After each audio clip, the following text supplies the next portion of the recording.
Hello students, very good morning to all of you. आज की class में students हम डिस्कस करेंगे हमारी नेक्स्ट वीडियो, जिसके अंदर हम डिस्कस कर रहे हैं। कल की क्लास में हमने क्या टॉपिक किया था? सुरक्षा। आज की क्लास में हम करेंगे फोर्थ टॉपिक, सुरक्षा के बाद खतरनाक प्रक्रियाएं। खतरनाक प्रक्रियाएं। खतरनाक प्रक्रिया को अगर हम बात करें तो ये आपकी 8th वीडियो है। इस चैप्टर की 8th वीडियो में बता रहे हैं।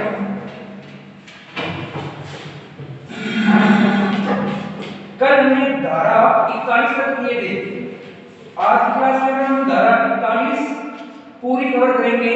41 पूरी का मतलब 41 के जो प्रावधान है वो आपके ए से स्टार्ट हो रहे हैं और ये एक्स तक चलेंगे।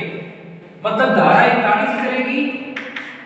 41 के अंदर सेक्शन ए से लेकर सेक्शन एक्स तक चलेगा। पहले पढ़ेंगे 41 ए, 41 बी, 41 सी, 41 बी, 41 ई, 41 एफ, 41 जी, 41 एच। ये सारे प्रावधान आप इस चैप्टर में पढ़ेंगे खतरनाक प्रक्रियाओं में। सबसे पहले मेरे रखिए खतरनाक प्रक्रिया के संबंध में क्या प्रावधान है। आपको एक याद होगा, भोपाल के अंदर एक गैस रिसाव हुआ था। कौन सी गैस? Methyl isocyanate. वही थी त्रासदी।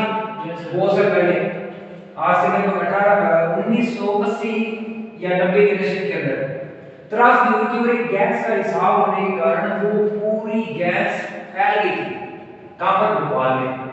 तो उस गैस से बहुत लोगों के स्वास्थ्य पर नुकसान पहुंचा और नुकसान पहुंचा आने वाले बच्चों, पीढ़ियां, उनमें भी कुछ ना कुछ रोग देखे गए। कौन से रोग? नए नए रोग वो देखे गए। अपंग होने लगे बच्चे, किसी की उंगली नहीं है, अंगुली है, अपंग हो। क्यों? क्योंकि वो सारा इफेक्ट किससे पड़ने लग गया? उस त्रासदी के अंदर पड़ने लग गया। मतलब उस गैस के रिसाव के कारण क्या हुआ? हानि हुई। दिल्ली में भी ऐसा हुआ था। दिल्ली में ऐसा ही रिसाव हुआ था पर छोटा था। भोपाल वाला गैस बड़ा बना था, इसलिए उसको भोपाल त्रासदी बोला गया, जिसमें अस्त व्यस्त कर दिया और 10-10 सालों तक उसका प्रभाव देखने को मिला था। उस गैस का फटा तो 1 साल था, 10 साल उसके मेरे लक्षण देखने मिले। तो धारा हमारी फैक्ट्री अधिनियम यानी कारखाना अधिनियम तो लग ही रहा था। कारखाना अधिनियम कौन सा है? कारखाना अधिनियम 1948। लेकिन 1948 के साथ इसी के अंदर एक कारखाना अधिनियम में संशोधन हुआ था। 3 बार संशोधन हुए थे, 56 में, एक 87 में, एक 92 में। जो 1987 में कारखाना अधिनियम में संशोधन हुआ था, 1987 में जो कारखाना अधिनियम के अंदर संशोधन हुआ था उसके अंदर कुछ चेंज किए गए थे। सबसे पहले हम बात करें तो राज्य सरकार द्वारा नियुक्ति की जाएगी। मतलब अगर कोई खतरनाक प्रक्रिया है और अगर कोई खतरनाक कारखाना लगा रहे हो तो ऐसे कारखाने के मालिक को किससे परमिशन लेनी पड़ेगी? नंबर 1 किससे लेनी पड़ेगी? राज्य सरकार से। किससे? राज्य सरकार से आपको क्या लेनी पड़ेगी? अनुमति लेनी पड़ेगी। दूसरे नंबर बात करें तो इस पे एक समिति का गठन किया जाएगा। क्या किया जाएगा? समिति का गठन। समिति के गठन की बात करें तो सबसे पहले इसके अंदर एक अध्यक्ष होगा। समिति के अंदर कोई ना कोई अध्यक्ष तो होते ही होते हैं, चाहे आप कोई भी देख लो, कोई भी समिति है। अध्यक्ष के साथ साथ उपाध्यक्ष भी होते हैं, सचिव भी होते हैं। तो एक निरीक्षक चुना जाएगा जिसको हम बोलते हैं प्रतिनिधि। कौन चुना जाएगा? निरीक्षक प्रतिनिधि। वो कौन चुनेगा? कारखाना अधिनियम के अंतर्गत जो निरीक्षक होगा वो राज्य सरकार चुनेगी, क्योंकि राज्य सरकार ही इस समिति का गठन कर रही है। मतलब कारखाने में जो हानिकारक प्रक्रिया है वो सारा कंट्रोल किसके पास है? उस राज्य की सरकार के पास। जैसे भोपाल में हुआ तो भोपाल कौन से राज्य में आता है? मध्य प्रदेश। तो मध्य प्रदेश सरकार का जो मुख्यमंत्री होगा वो इस समिति की देखरेख करेगा। इसके लिए वह क्या करेगा? नंबर 1 अध्यक्ष अध्यक्ष की नियुक्ति करेगा, अध्यक्ष के साथ एक प्रतिनिधि की नियुक्ति भी करेगा। अब प्रतिनिधि के साथ साथ एक जल प्रदूषण नियंत्रण बोर्ड भी स्थापित करेगा। क्या करेगा? जल प्रदूषण नियंत्रण बोर्ड स्थापित किया जाएगा। जल प्रदूषण नियंत्रण बोर्ड स्थापित किया जाएगा, जिसके अंतर्गत कार्यवाही केंद्र सरकार द्वारा की जाएगी। मतलब ये जो बोर्ड है वो कौन नियंत्रित करेगा? केंद्र सरकार नियंत्रित करेगी। इसके अलावा अगर बात करें तो वायु प्रदूषण, पर्यावरण प्रदूषण, इनके भी विशेषज्ञ भी क्या करेंगे? कंट्रोल करेंगे। तो वायु, जल, भूमि, इन सबको नियंत्रित क्यों किया जाएगा? क्योंकि कारखाने में जो हानिकारक हानि हो सकती है वो किसी भी तत्व से हो सकती है, जल, वायु या फिर अग्नि, उससे भी हो सकती है। तो अग्नि मतलब आग से अगर कुछ सुरक्षा मिलती है, तो कहने का मतलब हर प्रदूषण से कंट्रोल करने के कड़े प्रयास किए जाएंगे राज्य सरकार और केंद्र सरकार दोनों की द्वारा, जिसका जो बोर्ड बना है वो उसको कंट्रोल करेगा। इसके अलावा केंद्रीय उपक्रम की दिशा में प्रतिनिधि, अगर केंद्र सरकार उसको कंट्रोल कर रही है तो एक प्रतिनिधि उसको कंट्रोल करेगा, प्रतिनिधि केंद्र सरकार का होगा। समिति का कार्य क्या होगा? समिति का काम ये है, अगर कोई कारखाना लगा रहा है, अगर कोई कारखाना लगा रहा है तो उस कारखाने की जो भी संचालन की क्रिया है, आवेदन की क्रिया है, उस कारखाने को अनुमति देने की प्रक्रिया है, लाइसेंस देने की प्रक्रिया है, वो सारा का सारा कौन करेगा? उस कारखाने के अंदर जो राज्य आ रहा है या जिस राज्य में वो कारखाना स्थापित हो रहा है, वो राज्य क्या करेगा? उसकी जांच करेगा। उसकी जांच किसको सौंपेगा? उस समिति के अध्यक्ष को। अध्यक्ष क्या करेगा? सारे सैंपल लेगा, वहां के पूरी व्यवस्था देखेगा कि आग लगने की कोई चांस तो नहीं है, क्या कोई जल से कोई हानि तो नहीं होनी, कोई गैस का रिसाव है तो उसको कंट्रोल कैसे करना है, मान लो हो जाता है तो कंट्रोल कैसे करना है, उसके लिए आवश्यक उपकरण लगाए जाएंगे और अन्य अनुमति ली जाएगी। जैसे हम बात करते हैं, नॉर्मल सी बात है, बाइक वगैरह के अंदर हमारा प्रदूषण नियंत्रण होता है, क्या होगा? प्रदूषण नियंत्रण के लिए कार्ड होता है, 50, 60 रुपए, 100 रुपए लगते हैं, वो कार्ड बनाते हैं। इससे क्या होता है कि वो गाड़ी हमारी प्रदूषण चेक करती है कि प्रदूषण ज्यादा तो नहीं कर रही, अगर ज्यादा कर रहा है तो वो कार्ड बना ही देता।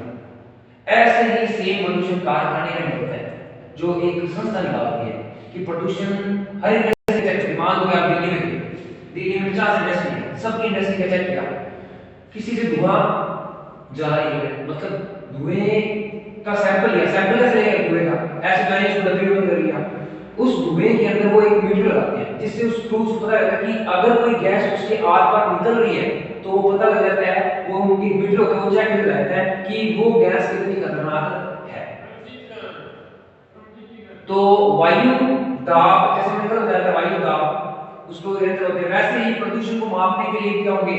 अन्य अन्य यंत्र होते हैं, उसमें तो ये पता लगता है कौन सी, जैसे व्हीकल का पता रहता है, वैसे ही कौन सा कारखाना ज्यादा गैस खराब यूज कर रहे हैं, ज्यादा गैस खराब कर रहे हैं, मतलब आसपास के लोगों को उससे नुकसान हो रहा है। हमें तो नहीं पता लगेगा क्योंकि हमें तो गैस दिखेगी नहीं, लेकिन वो यंत्र होंगे, वो आसानी से पता लगा लेंगे कि इस कारखाने का जो गैस है वो जहरीली है, इसकी मिट्टी है, इसकी इस तरीके की है, इसकी इस तरीके की है, मतलब हर तरीके की कारखाने की जांच की जाएगी।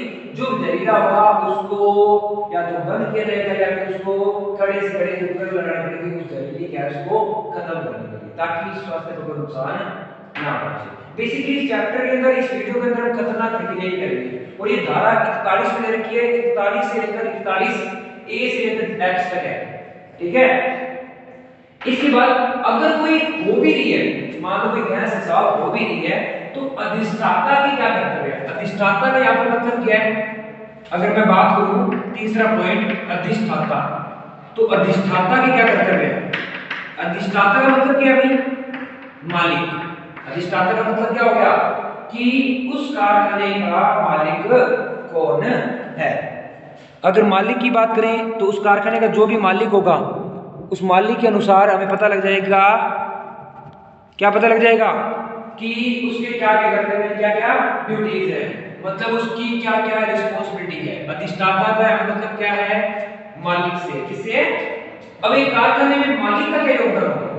सोचो, आप उस कारखाने के मालिक हो और आपको पता है कि मेरे कारखाने में बहुत जहरीली गैस निकल रही है, मैं बना रहा हूँ तेजाब, और तेजाब बनाने से बहुत ज़्यादा गैस निकल रही है, और वो गैस कहीं ना कहीं आसपास के जो लोग रह रहे हैं वो उनको खराब करेगी और कर भी रही है।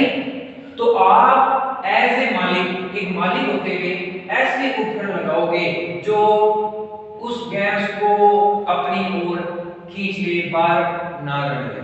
एडजस्ट फैन, बड़े बड़े उपकरण, ऐसे इक्विपमेंट, ऐसी टेक्नोलॉजी आ गई है जो इसका टेम्परेचर भी बता देगी कितना टेम्परेचर है, क्योंकि इतने हमने रिसर्च वगैरह कर रखी है, टेक्नोलॉजी इतनी तगड़ी आ गई है कि हमें पता लगेगा कि इसका टेम्परेचर कितना है, इसमें कितने दूर है, कितने कण है, सारे बता देगा, क्योंकि टेक्नोलॉजी ही आ रही है इतनी तगड़ी। तो बेसिकली अगर कोई आ रही है तो सबसे पहले तो इसकी सूचना किसको देना, बचाव की सूचना, श्रमिकों को कहना मास्क लगा के या कोई इक्विपमेंट लगा के रखें जिससे वो आपके शरीर में प्रवेश ना करे, नंबर 1। दूसरी बात, साफ सफाई ज्यादा रखें, जितनी साफ सफाई गंदगी होगी कहीं ना कहीं उसका प्रभाव हो भी पड़ेगा।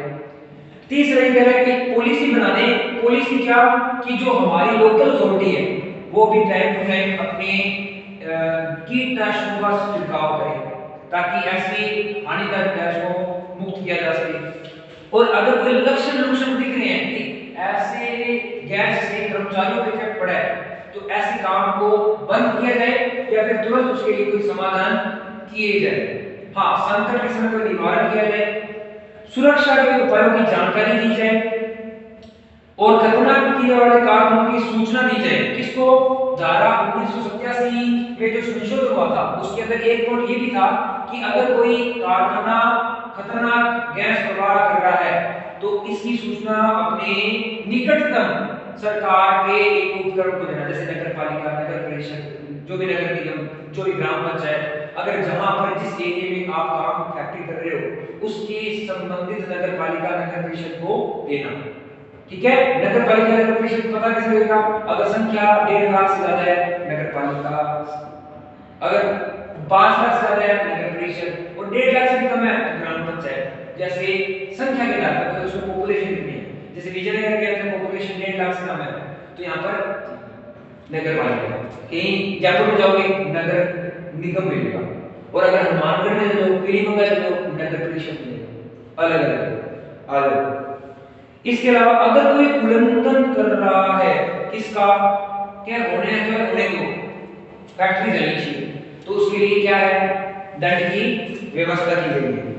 इसके अलावा स्वास्थ्य एवं चिकित्सा अभिलेख रखना कि टाइम टू टाइम हमें स्वास्थ्य और चिकित्सा के लिए रिपोर्ट रखने पड़ेंगे, जो भी हमें सामग्री चाहिए निर्माण की, हानिकारक पदार्थों के प्रभाव में अगर कोई सामग्री आ रही है तो उन पर नियंत्रण रखा जाए।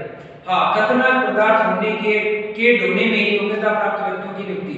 अगर कोई खतरनाक पदार्थ ढो रहे हैं, जैसे मान लो बैटरी, बैटरी को आपको पता होगा अगर बैटरी थोड़ी सी उल्टी होगी वो बैटरी कहीं नहीं कपड़ों पर लगेगी, उसका गुण भी वो कपड़े लगती है, खराब हो जाती है। अगर कोई ऐसा खतरनाक पदार्थ है और आपको पता है कि वो जाने कोई नॉर्मल सा बंदा भी लेके जा रहा है, उसको पता नहीं है कि इसको लेके कैसे जाना है, तो जो सक्षम व्यक्ति हैं वो इसको लेके जाए जिनको नॉलेज है उसके बारे में।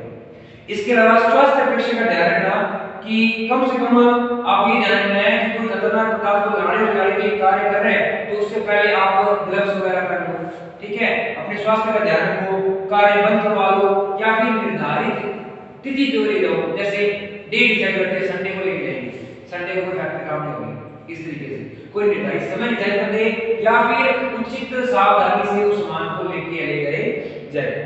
इसके लिए जो जांच समिति बनाई गई है तो जांच समिति के अंतर्गत हमें पड़ा है कि उसके अंदर कितना होगा, नंबर 1 एक अध्यक्ष होगा, अन्य प्रतिनिधि होंगे जो उस कमेटी की क्या करेंगे, कार्यवाही को देखेंगे। इस कमेटी का काम क्या है, कारखानों की जांच करना, उन्हें लाइसेंस देना, अगर कोई प्रदूषण है तो उसकी प्रदूषण की जांच